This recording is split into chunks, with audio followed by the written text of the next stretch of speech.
Recording by Frank Malanga. There Will Be School Tomorrow by V.E. Thiessen. Evening had begun to fall. In the cities the clamor softened along the streets, and the women made small, comfortable rattling noises in the kitchens. Out in the country the cicadas started their singing, and the cool smell began to rise out of the earth. But everywhere in the cities and in the country, the children were late from school. There were a few calls, but the robotic telephone devices at the schools gave back the standard answer, "The schools are closed for the day. If you will leave a message, it will be recorded for tomorrow." The telephones between houses began to ring. "Is Johnny home from school yet?" "No. Is Jane?" "Not yet. I wonder what can be keeping them." "Something new, I guess. Oh well, the robo-teachers know best. They will be home soon. Yes, of course, it's foolish to worry." The children did not come. After a time, a few cars were driven to the schools. They were met by the robots. The worried parents were escorted inside. But the children did not come home. And then, just as alarm was beginning to stir all over the land, the robots came walking. All of the robots from the grade schools and the high schools and the colleges. All of the school system walking, with the robo-teachers saying, "Let us go into the house where you can sit down." All over the streets of the cities and the walks in the country, the robots were entering houses. "What's happened to my children?" "If you will go inside and sit down." "What's happened to my children? Tell me now." "If you will go inside and sit down." Steel and electrons and wires and robotic brains were inflexible. How can you force steel to speak? All over the land the people went inside and sat nervously waiting an explanation. There was no one out on the streets. From inside the houses came the sound of surprise and agony. After a time there was silence. The robots came out of the houses and went walking back to the schools. In the cities and in the country there was the strange and sudden silence of tragedy. The children did not come home. The morning before the robots walked, Johnny Malone, the mayor's son, bounced out of bed with a burst of energy. Skinning out of his pajamas and into a pair of trousers, he hurried barefooted into his mother's bedroom. She was sleeping soundly, and he touched one shoulder hesitantly. "Mother!" The sleeping figure stirred. His mother's face, still faintly shiny with hormone cream, turned toward him. She opened her eyes. Her voice was irritated. "What is it, Johnny?" "Today's the day, Mommy, remember?" "The day?" Eyebrows raised. "The new school opens. Now we'll have robo-teachers like everyone else. Will you fix my breakfast, Mother?" "Amelia will fix you something." "Oh, Mother, Amelia's just a robot. This is a special day, and I want my daddy to help me with my arithmetic before I go. I don't want the robo-teacher to think I'm dumb." His mother frowned in deepening irritation. "Now there's no reason why Amelia can't get your breakfast like she always does. And I doubt if it would be wise to wake your father. You know he likes to sleep in the morning. Now you go out of here and let me sleep." Johnny Malone turned away, fighting himself for a moment, for he knew he was too big to cry. He walked more slowly now and entered his father's room. He had to shake his father to awaken him. "Daddy! Wake up, Daddy!" "What in the devil? Oh, Johnny!" His father's eyes were sleepily bleak. "What in thunder do you want?" "Today's the first day of robo-teachers. I can't work my arithmetic. Will you help me before I go to school?" His father stared at him in amazement. "Just what in the devil do you think robo-teachers are for? They're supposed to teach you. If you knew arithmetic, we wouldn't need robo-teachers." "But the robo-teachers may be angry if I don't have my lesson." Johnny Malone's father turned on one elbow. "Listen, son, if those robo-teachers give you any trouble, you just tell them you're the mayor's son, see? Now get the devil out of here. What's her name? That servo-robot. Amelia will get you breakfast and get you off to school. Now suppose you beat it out of here and let me go back to sleep." "Yes, sir." Eyes smarting, Johnny Malone went down the stairs to the kitchen. It wasn't that his parents were different. All the kids were fed and sent to school by robots. It was just that, well, today seemed sort of special. Downstairs, Amelia, the robo-servant, placed hot cereal on the table before him. After he had forced a few bites past the tightness in his throat, Amelia checked the temperature and his clothing and let him out the door. The newest school was only a few blocks from his home, and Johnny could walk to school. The newest school stood on the edge of this large Midwestern city. Off to the back of the school were the towers of the town, great monolithic skyscrapers of pre-stressed concrete and plastic. To the front of the school, the plains stretched out to meet a cloudy horizon. A helio car swung down in front of the school. 2 men and a woman got out. "This is it, Senator." Dr. Wilson, the speaker, was with the Government Bureau of Schools. He lifted his arm and gestured, a lean, tweed-suited man. The second man, addressed as Senator, was bulkier, gray-suited, and pompous. He turned to the woman with professional deference. "This is the last one, my dear. This is what Dr. Wilson calls the greatest milestone in man's education. With the establishing of this school, the last human teacher is gone. Gone are all the human weaknesses, the temper fits of teachers, their ignorance and prejudices. The robo-teachers are without flaw." The woman lifted a lorgnette to her eyes. "How interesting. But after all, we've had robo-teachers for years, haven't we? Or have we?" She made a vague gesture toward the school and looked at the brown-suited man. "Yes, of course. Years ago your women's clubs fought against robo-teachers. That was before they were proven." "I seem to recall something of that. Oh, well, it doesn't matter." The lorgnette gestured idly. "Shall we go in?" the lean man urged. The woman hesitated. The senator said tactfully, "After all, Dr. Wilson would like you to see his project." The brown-suited man nodded. His face took on a sharp intensity. "We're making a great mistake. No one is interested in educating the children anymore. They leave it to the robots, and they neglect the children's training at home." The woman turned toward him with surprise in her eyes. "But really, aren't the robots the best teachers?" "Of course they are. But confound it, we ought to be interested in what they teach and how they teach. What's happened to the old PTA? What's happened to parental discipline? What's happened to—" He stopped suddenly and smiled, a rueful, tired smile. "I suppose I'm a fanatic on this.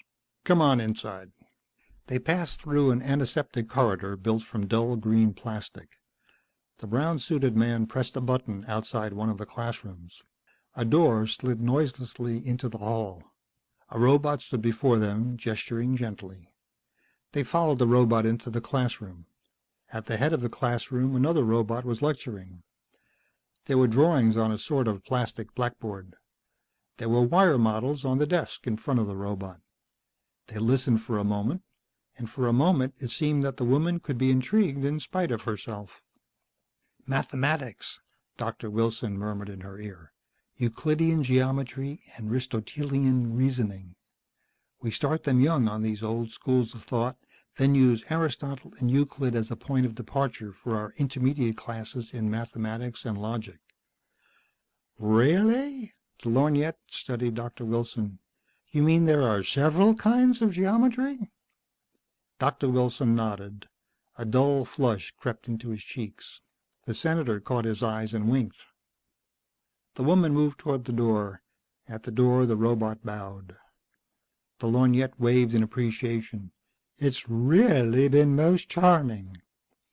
Wilson said desperately, "If your women's clubs would just visit our schools and see this work we are carrying on." "Really, I'm sure the robots are doing a marvelous job. After all, that's what they were built for." Wilson called, "Socrates, come here." The robot approached from his position outside the classroom door. "Why were you built, Socrates? Tell the lady why you were built." A metal throat cleared. A metal voice said resonantly, "We were made to serve the children. The children are the heart of a society. As the children are raised, so will the future be assured. I will do everything for the children's good. This is my prime law. All other laws are secondary to the children's good. Thank you, Socrates. You may go. Metal footsteps retreated. The lorgnette waved again. Very impressive. Very efficient. And now, Senator, if we can go. We are to have tea at the Women's Club. Varden is reviewing his newest musical comedy. The senator said firmly, Thank you, Dr. Wilson. His smile was faintly apologetic. It seemed to say that the women's clubs had many votes, but that Wilson should understand. Wilson's own vote would be appreciated, too. Wilson watched the two re-enter the helicopter and rise into the morning sunshine. He kicked the dirt with his shoe and turned to find Socrates behind him. The metallic voice spoke. You are tired. I suggest you go home and rest. I'm not tired. Why can they be so blind, so uninterested in the children? It is our job to teach the children. You are tired. I suggest you go home and rest. How can you argue with metal? What can you add to a perfect mechanism designed for its job and integrated with 100 other perfect mechanisms? What can you do when 1,000 schools are so perfect they have a life of their own, with no need for human guidance, and most significant, no failures from human weakness? Wilson stared soberly at the school, at the colossus he had helped to create. He had a feeling that it was wrong somehow, that if people would only think about it, they could find that something was wrong. You are tired. He nodded at Socrates. Yes, I am tired. I will go home. Once, on the way home, he stared back toward the school with a strange unease. Inside the school there was the ringing of a bell. The children trooped into the large play area that was enclosed in the heart of the great building. Here and there they began to form in clusters. At the centers of the clusters were the newest students, the ones that had moved here, the ones that had been in robot schools before. Is it true that the robo-teachers will actually spank you? It's true, all right. You're kidding. It's only a story, like Santa Claus or Johnny Appleseed. The human teachers never spanked us here. The robots will spank you if you get out of line. My father says no robot can lay a hand on a human. These robots are different. The bell began to ring again. Recess was over. The children moved toward the classroom. All the children except one, Johnny Malone, husky Johnny Malone, 12 years old, the mayor's son. Johnny Malone kicked at the dirt. A robot proctor approached. The metallic voice sounded. The ringing of the bell means that classes are resumed. You will take your place, please. I won't go inside. You will take your place, please. I won't. You can't make me take my place. My father is the mayor. The metal voice carried no feeling. If you do not take your place, you will be punished. You can't lay a hand on me. No robot can. The robot moved forward. Two metal hands held Johnny Malone. Johnny Malone kicked the robot's legs. It hurt his toes. We were made to teach the children. We can do what is necessary to teach the children. I will do everything for the children's good. It is my prime law.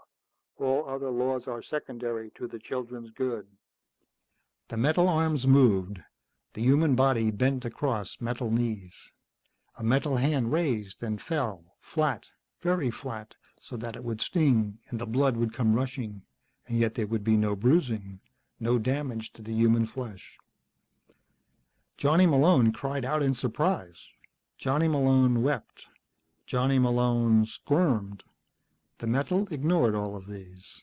Johnny Malone was placed on his feet. He swarmed against the robot, striking it with small fists, bruising them against the solid smoothness of the robot's thighs. You will take your place, please.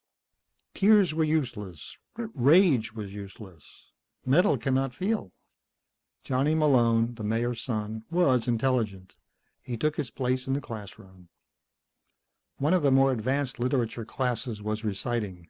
The robo-teacher said metallically, The weird sisters, hand in hand, posters of the sea and land, thus do go about, thrice to thine and thrice to mine, and thrice again to make up 9. Peace the charms wound up. Hands shot in the air. The metallic voice said, Tom, "That's from Shakespeare's Macbeth." and what is its meaning? The Weird Sisters are making a charm in the beginning of the play. They have heard the drum that announces Macbeth's coming. That is correct. A new hand shot into the air. Question, teacher. May I ask a question? You may always ask a question. Are witches real? Do you robots know of witches? And do you know of people? Can a robo-teacher understand Shakespeare? The thin metal voice responded, Witches are real and unreal. Witches are a part of the reality of the mind, and the human mind is real. We robo-teachers are the repository of the human mind. We hold all the wisdom and knowledge and the aspirations of the human race. We hold these for you, the children, in trust. Your good is our highest law. Do you understand? The children nodded. The metallic voice went on. Let us return to Macbeth for our concluding quotation. The weather, fortune, many things are implied in Macbeth's opening speech. He says, "So foul and fair a day I have not seen." The paradox is both human and appropriate. One day you will understand this even more. Repeat the quotation after me, please, and try to understand it. The childish voices lifted. So foul and fair a day I have not seen. The robo-teacher stood up. And there's the closing bell. Do not hurry away, for you are to remain here tonight. There will be a school party, a sleep-together party. We will all sleep here in the school building. You mean we can't go home? The face of the littlest girl screwed up. I want to go home. You may go home tomorrow. There will be a holiday tomorrow. A party tonight and a holiday tomorrow for every school on earth. The tears were halted for a moment. The voice was querulous. But I want to go home now. Johnny Malone, the mayor's son, put one hand on the littlest girl. Don't cry, Mary. The robots don't care if you cry or not. You can't hurt them or cry them out of anything. We'll all go home in the morning. The robots began to bring cots and to place them in the schoolroom, row on row. The children were led out into the play quadrangle to play. One of the robots taught them a new game, and after that took them to supper served in the school's cafeteria. No other robot was left in the building, but it did not matter, because the doors were locked so that the children could not go home. The other robots had begun to walk out into the town, and as they walked, the robots walked from other schools in other towns. All over the country, all over the towns, the robots walked to tell people that the children would not be home from school and do what had to be done. In the schools, the robo-teachers told stories until the children fell asleep. Morning came. The robots were up with the sun. The children were up with the robots. There was breakfast and more stories. And now the children clustered about the robots, holding onto their arms, where they could cling, tagging and frisking along behind the robots as they went down into the town.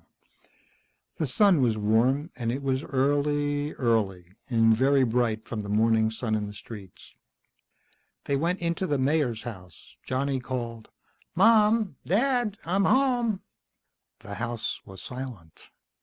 The robot that tended the house came gliding in answer. Would you like breakfast, Master Malone?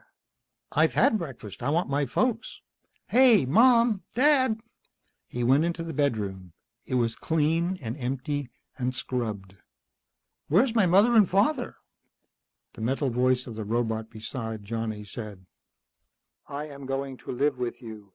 You will learn as much at home as you do at school. Where's my mother? I'm your mother. Where's my father? I'm your father. Johnny Malone swung. You mean my mother and father are gone? Tears gathered in his eyes. Gently, gently, the metal hand pulled him against the metal body. Your folks have gone away, Johnny. Everyone's folks have gone away. We will stay with you. Johnny Malone ran his glance around the room. "I might have known they were gone. The place is so clean." All the houses were clean. The servant robots had cleaned all night. The robo-teachers had checked each house before the children were brought home. The children must not be alarmed. There must be no bits of blood to frighten them. The robot's voice said gently, "Today will be a holiday to become accustomed to the changes. There will be school tomorrow." End of There Will Be School Tomorrow by V.E. Thiessen. Recording by Frank Malanga, Pembroke Pines, Florida.